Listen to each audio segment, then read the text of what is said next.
चलिए आइए अब हम लोग टर्मिनल एक्सरसाइजेस देखते हैं। How did the bronze age mark a shift from the new stone age. अब जो न्यू स्टोन एज है उससे ब्रॉन्ज एज उसके बाद कैसे आया।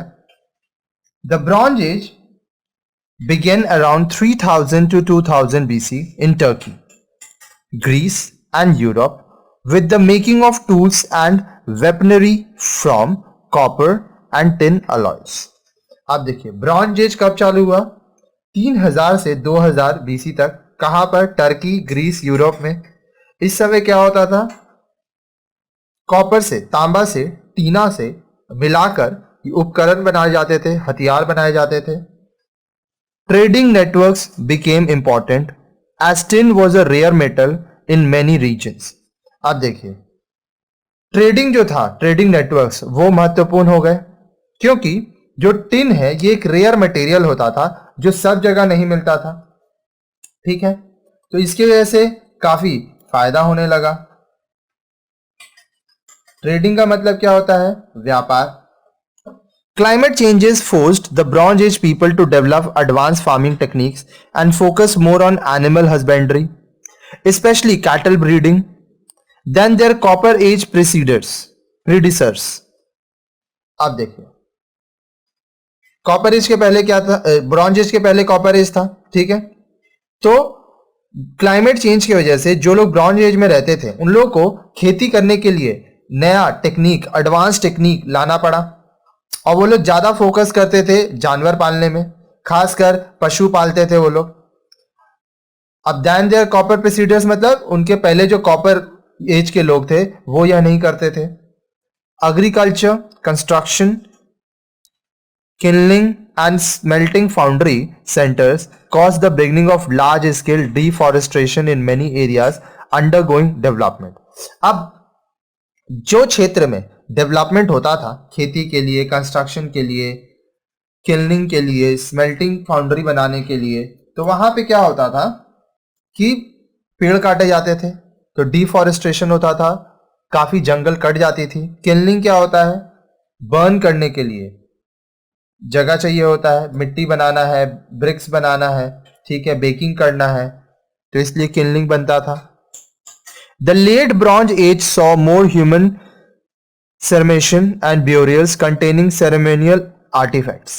अब देखिए जब ब्रॉन्ज एज बहुत ज्यादा चलने लगा तो बहुत लेट में ये लोग उस समय देखे कि जो लोग मर जाते थे उनको दफनाया जाता था, काफी सामान के साथ दफनाया जाता था।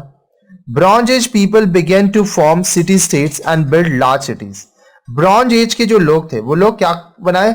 सिटी स्टेट्स बनाए, ठीक है, और बड़े बड़े शहर बनाए। Unlike the Copper Age, complex trading between communities took place and primitive money-based economies developed। अब कॉपर एज की तरह नहीं हुआ यहाँ पे। ब्रॉन्ज एज में जो व्यापार है वो और ज्यादा जटिल हो गया। यहाँ पे बहुत सारे कम्युनिटीज के लोग एक साथ काम करने लगे, साथ ही साथ यहाँ जो मनी बेस्ड इकोनॉमी आ गया, पैसे के बात आ गई। On the other hand, during most of the New Stone Age, people lived in small tribes composed of multiple bands or lineage। अब देखिए बोल रहा है कि दूसरी तरफ न्यू स्टोन एज जो था उसमें क्या था? उसमें लोग छोटे छोटे ट्राइब्स में रहते थे, ठीक है, जिसमें बहुत सारे बैंड होते थे, वंश के लोग रहते थे, ठीक है। There is little scientific evidence of developed social stratification in most Neolithic societies। Social stratification is more associated with the later Bronze Age। अब देखिए बहुत ही कम सबूत ये मिलता है कि हम लोगों को पता चले कि जो नियोलिथिक सोसाइटी था, समाज था, उसमें अलगाव था, ठीक है, और ये ज्यादा ब्रॉन्ज एज में देखा गया, सामाजिक अलगाव। Although some late Neolithic societies formed complex stratified chiefdoms similar to Polynesian societies such as the ancient Hawaiians, most Neolithic societies were relatively simple and egalitarian। अब देखिए बोल रहे हैं कि जब नियोलिथिक सोसाइटी लेट मतलब बहुत सालों से जब चलने के बाद उसका जब अंत होने वाला था उसके पहले कुछ वो लोग कॉम्प्लेक्स सिस्टम बनाए, ठीक है, जो पोलिनेशियन समाज का, और यहाँ पे किसके तरह, प्राचीन हवाइयंस की तरह वो लोग समाज बनाए जो कि थोड़ा कॉम्प्लेक्स था। ज्यादातर जो नियोलिथिक समाज के लोग थे वो साधारण जीते थे। However, Neolithic societies were noticeably more hierarchical than the Paleolithic cultures then preceded them and hunter-gatherer cultures in general. अब देखिए नियोलिथिक का जो समाज था ये जब ध्यान दिया गया तो पैलियोलिथिक समाज से ज्यादा हायरार्किकल था। जो इसके वंशज थे वो ज्यादा जुटे थे, ठीक है, एक के बाद एक ये लोग एक दूसरे को प्रिसीड करते थे। ये लोग क्या करते थे, ये लोग शिकार करते थे, ये लोग अपनी संस्कृति को बचा के रखे थे। What were the important feature of the Harappa civilisation? अब जो हड़प्पा सिविलाइजेशन है, हड़प्पा सभ्यता, इसके महत्वपूर्ण विशेषताएं क्या है? The social culture of the people of Harappan society quite well organized. अब देखिए हड़प्पन सोसाइटी का जो सोशल कल्चर था वो बहुत ही अच्छे से ऑर्गेनाइज किया हुआ था। Their food was quite simple. उनका जो खान पान था वो बहुत ही साधारण था। Wheat and barley were their staple food.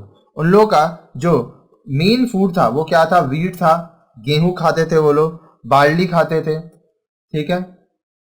Staple मतलब प्रधान होता है, main. Milk products, mutton, pork, fish and vegetables were also commonly used. अब देखिए और क्या क्या चीज ज्यादा इस्तेमाल किया जाता था। आम लोग दूध से बने हुए सामान, मांस, सुअर का मांस, मछली, सब्जियां, ये सब भी वो लोग खाते थे। The river Indus facilitated the growth of agriculture and enabled the people to produce wheat, barley, rice and date palm. अब देखिए जो इंदस नदी थी वो उन लोगों को ये फैसिलिटी दी कि वो लोग खेती बाड़ी करें, और खेती बाड़ी करके वो लोग क्या क्या बना पाए, गेहूं, बार्ली, चावल, डेट पाम, ये सब वो लोग बना पाए। तो देखिए क्योंकि अब नदी के बगल में थे तो वहां पे खेती वो लोग कर पाए, ठीक है। डेट पाम क्या होता है, खजूर होता है।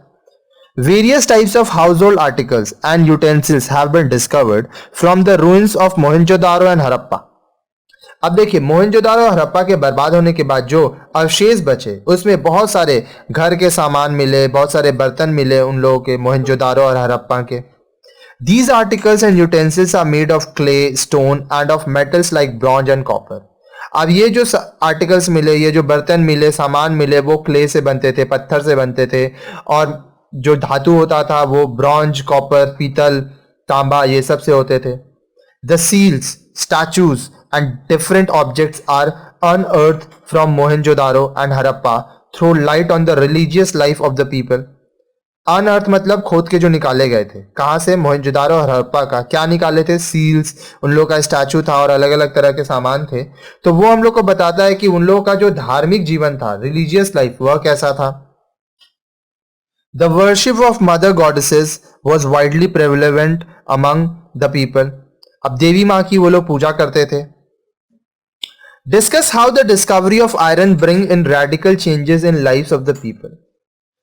लोहा का, आयरन का जो आविष्कार हुआ, ये बताइए ये कैसे लोगों का जीवन में काफी बदलाव लाया।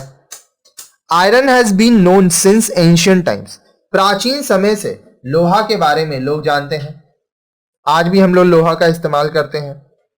The first used iron used by humans is likely to have come from meteorites, ठीक है।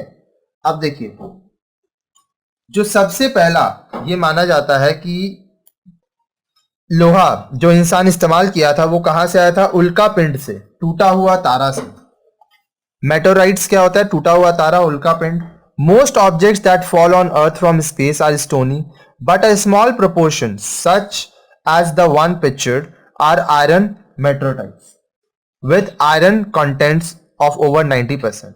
अब धरती पे बहुत सारा चीज स्पेस से, ब्रह्मांड से गिरता था, ठीक है, उसमें कुछ प्रोपोर्शन होते थे, लेकिन ये जो गिरा आयरन मेटेरोराइट्स, ये जो उल्का पिंड था, उसमें 90% तक लोहा का अंश था। Iron corrodes easily, so iron artifacts from ancient times are much rarer than object made of silver or gold. This makes it harder to trace the history of iron than the less reactive metals. Artifacts made from meteorite iron have been found dating from about 5000 BC and so are about 7000 years old. For example, iron beads in graves in Egypt. अब देखिए लोहा से जो सामान बनता था, ठीक है, वो बहुत ही रेयर था ऑब्जेक्ट उस समय, जैसे कि सिल्वर और गोल्ड। फिर बोल रहा है कि ये बहुत ही मुश्किल था ट्रेस करना कि कब से वो लोग आयरन का इतिहास चालू हुआ। फिर बोल रहे हैं कि जो आर्टिफैक्ट्स मेटेराइट से आयरन से बने, मतलब उल्कापिंड से बने, वो 5000 बीसी के पहले पाए गए, मतलब 7000 साल पुराने बात है ये। जैसे कि इजिप्ट में जो कब्र है उसमें वो लोहा से बीड्स बनाया गया। In Mesopotamia, Iraq, there is an evidence person were smelting iron around 5000 BC. Mesopotamia, Iraq में यह सबूत पाया गया कि लोग लोहा को स्मेल्ट करते थे, गलाते भी थे, ठीक है, 5000 बीसी के समय। Artefacts made of smelted iron have been found dating from about 3000 BC in Egypt and Mesopotamia. 3000 BC से इजिप्ट और मेसोपोटामिया में लोहा को पिघलाकर सामान बनाया हुआ चीज पाया गया। In those time, iron was a ceremonial metal. It was too expensive to be used in everyday life. उस समय जो लोहा था वो बहुत ही महंगा धातु हुआ करता था। Assyrian writings tells us that iron was 80 times more valuable than gold. Assyrian writings या उसमें लिखा हुआ है कि जो लोहा था वह सोना से 80 गुना ज्यादा महंगा था। The Iron Age began about 1300 to 1200 BC when iron became cheap enough to replace bronze. Iron age जो चालू हुआ वो कब से चालू दिखा रहा है? 1300 से 1200 बीसी, जब जो लोहा है वह तांबा से सस्ता हो गया। Adding carbon to iron to make steel was probably accidental at first, a coming together of molten iron and charcoal from the smelting fire. This probably have happened about 1000 BC. अब देखिए कार्बन आयरन में डालना ये हो सकता है कि accident हुआ हो, पहले पिघला हुआ लोहा में चारकोल मिल गया हो और ये लगभग 1000 बीसी पहले हुआ हो। Describe the Roman society and economy during 5th century BC. अब देखिए रोमन सोसाइटी और उसका जो इकोनॉमी है, उसका समाज और अर्थव्यवस्था, वो 5th सेंचुरी बीसी में क्या था वो बताने बोल रहा है। अब देखिए यहाँ पे जो हम आपको आंसर दे रहे हैं ये तो हम लाइन बाय लाइन आपको समझा रहे हैं। आप अगर चाहें तो इसको लिख लीजिए, फिर इसी को याद करके एग्जाम में लिख सकते हैं आप, या तो आप अपने शब्दों में लिखें। The entire concept of Roman life seem to centre on the city, be it the city of Rome itself और एनी अदर टाउन।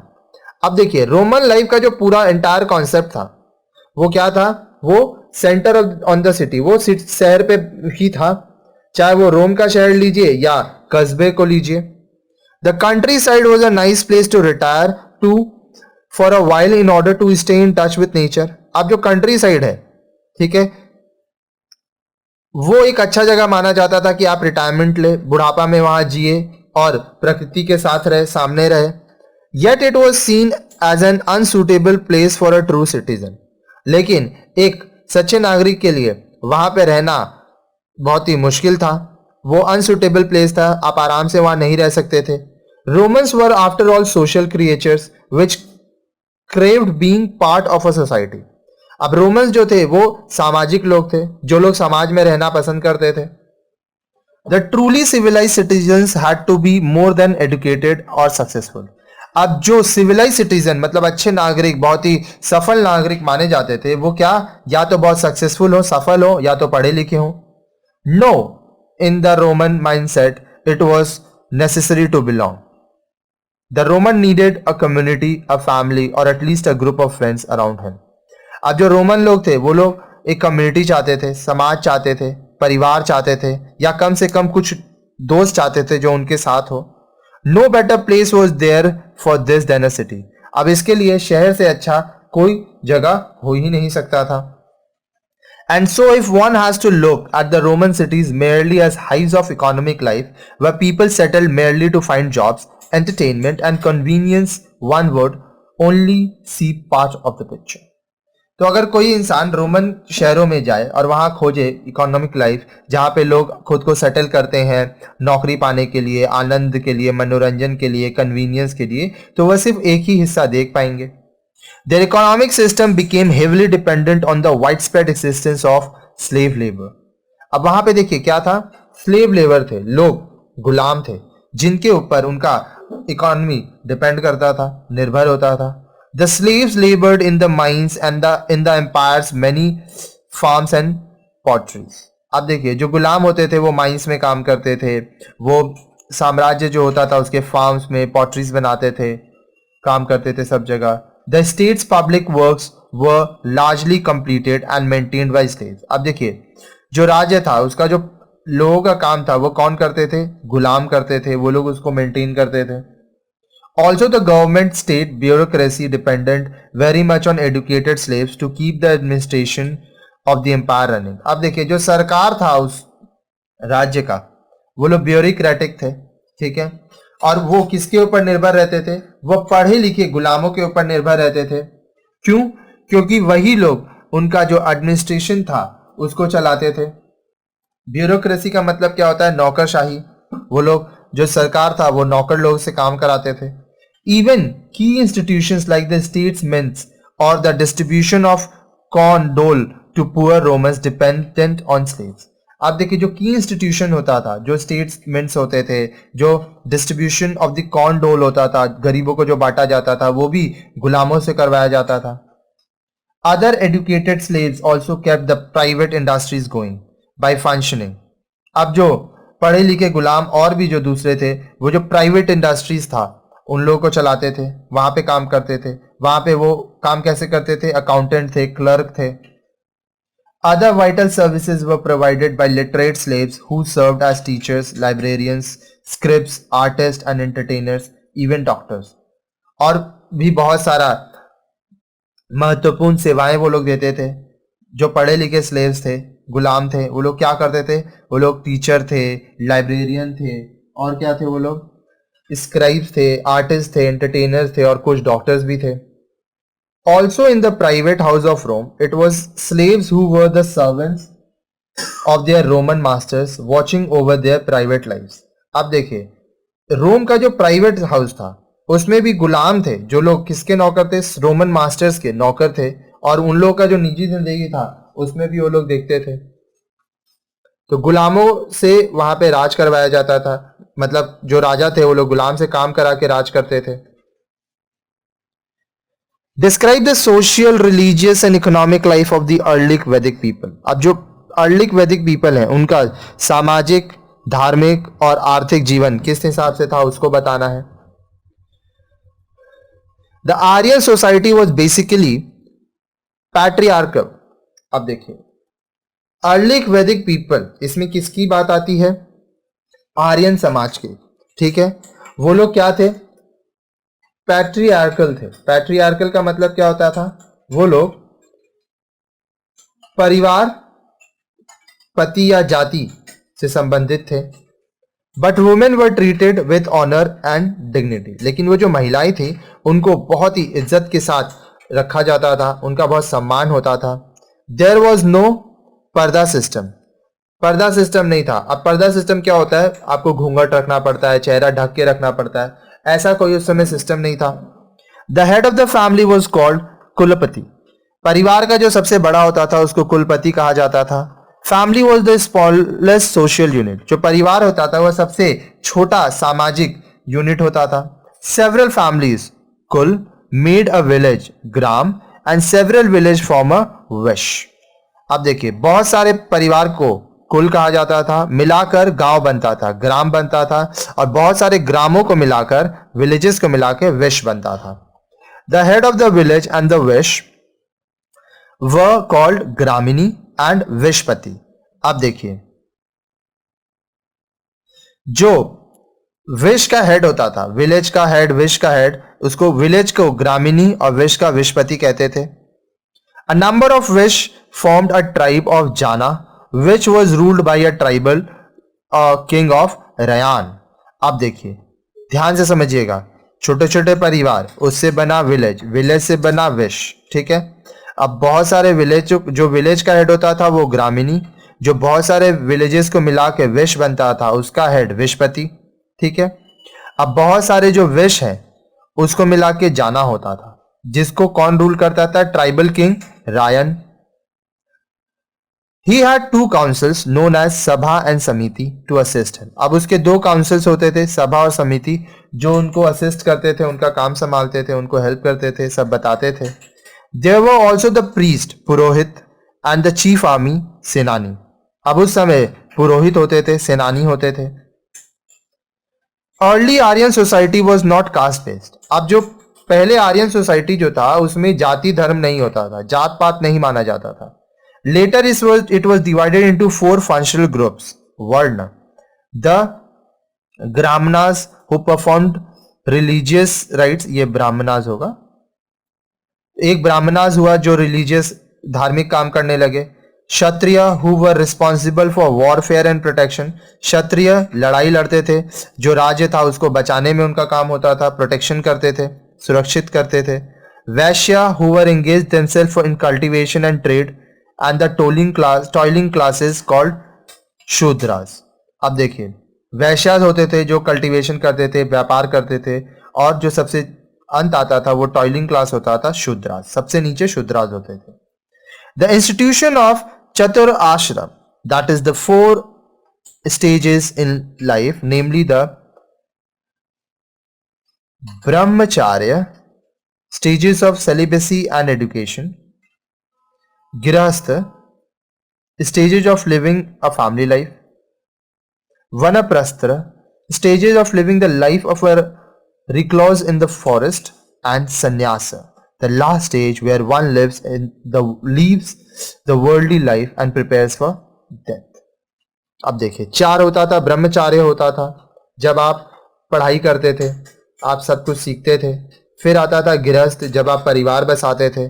फिर वनप्रस्थ, जब आप जंगल में रह के जीवन के अलग अलग पड़ाव को पार करते थे। फिर संन्यास लेते थे, दुनिया का जो भी मोह माया है उसको छोड़कर आप सन्यासी बन जाते थे और मौत का इंतजार करते थे। यह सब समाज में लोग मानते थे। The ultimate aim of life was to attain, जीवन का जो मूल था, जो उद्देश्य था, वो था पाना मोक्ष। क्या पाना था? मोक्ष पाना। Liberation of the soul from the cycle of rebirth, पुनर्जीवन से बचना, और लिबरेशन ऑफ द आत्मा की शांति, परमात्मा के पास जाना। This could be achieved by living a life guided by dharma, which was the right way of life.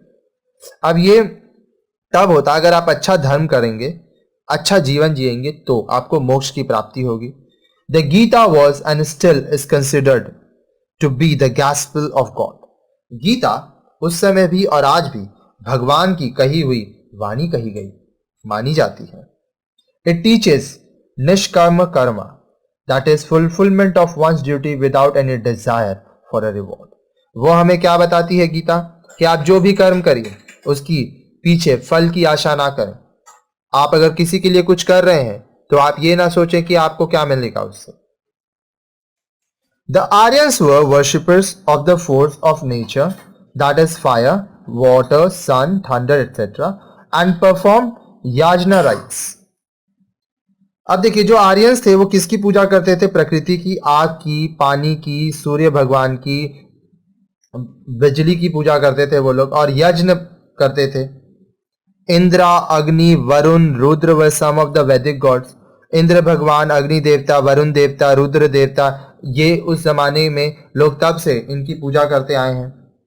उषास, वक, रुद्री, अन्यानी व फ्यू गॉडेसेस। अब कुछ देवी भी थी, उषा, वक, रुद्री, अन्यानी, ये सब माताएं थी, देवी थी, इनकी भी पूजा होती थी। The Aryans also realized that behind all the natural forces, there was one supreme being who governed the entire universe. Aryans ये मानते थे कि जो भी प्राकृतिक फोर्सेस है एक सुप्रीम है, जो एक सबसे ऊपर है, जो कि ये पूरे ब्रह्मांड को, इस दुनिया को चला रहे हैं। This idea of monotheism, one God, is the teaching of Upanishadas. अगर आप उपनिषद पढ़ेंगे तो वहां पे आप पढ़ेंगे कि भगवान एक ही होता है।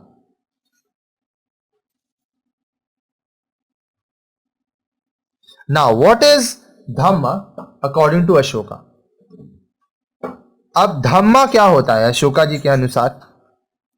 Policy of Dhamma was based on religious tolerance, respect to elders, care of the old, kindness, truthfulness, and purity. It was through his efforts that Buddhism spread beyond the boundaries of India. The rock edicts and the pillar edicts inscribed by him gives a detailed account of his reign. अब देखिए, धम्म का जो policy है वो क्या बताता है कि आप कितना धर्म को मान सकते हो, आपको बड़ों की इज्जत करनी चाहिए, जो बूढ़े हो गए हैं उनकी ख्याल रखनी चाहिए, सबसे अच्छा व्यवहार रखना चाहिए, मन से हृदय से अच्छा इंसान होना चाहिए, हमेशा सच बोलना चाहिए और मन का साफ होना चाहिए। अशोका जी के प्रयासों के कारण भारत के सीमाओं से भी बाहर बुद्धिज्म धर्म पहुंचा।